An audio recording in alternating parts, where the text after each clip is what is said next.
Hello, I'm Peter with Never 6%. I'm a realtor and a broker, and today we're going to talk about escrow. So escrow, good faith, earnest money deposit, it all means the same thing. So exactly how much you need to put down on a home?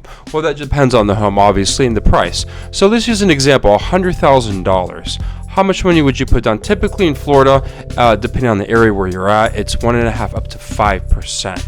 But there's other circumstances that could play into the situation. For example, if there's a bidding war going on, well, then your $2,000 or $3,000 is not going to really stand out, right? So you would have to put down a lot more money to show the seller that you're serious. So maybe you would put down $10,000 to $15,000 escrow deposit to show the seller that you're serious. Now, on the other side, as a seller, you want to try to get as much money, much deposit as possible from the buyer. Because there's liability involved until the contract is fulfilled. In case there's a default, you want to make sure you have enough money to cover, because your property is going under contract. Typically it could be a month, it could be even longer. So if there's a default or it goes back on the market, you've lost time. So you want to make sure you have a good amount of a deposit from the buyer.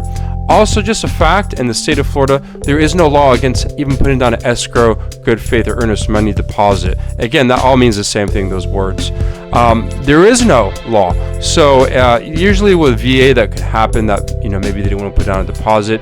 But typically there is a deposit, and it's 1.5 to 5%. So keep that in mind as a seller and as a buyer. Minimize your risk as a seller. Get as much deposit as possible down, and have a meeting of the minds and get the deal done. Have a great day and subscribe. Thanks.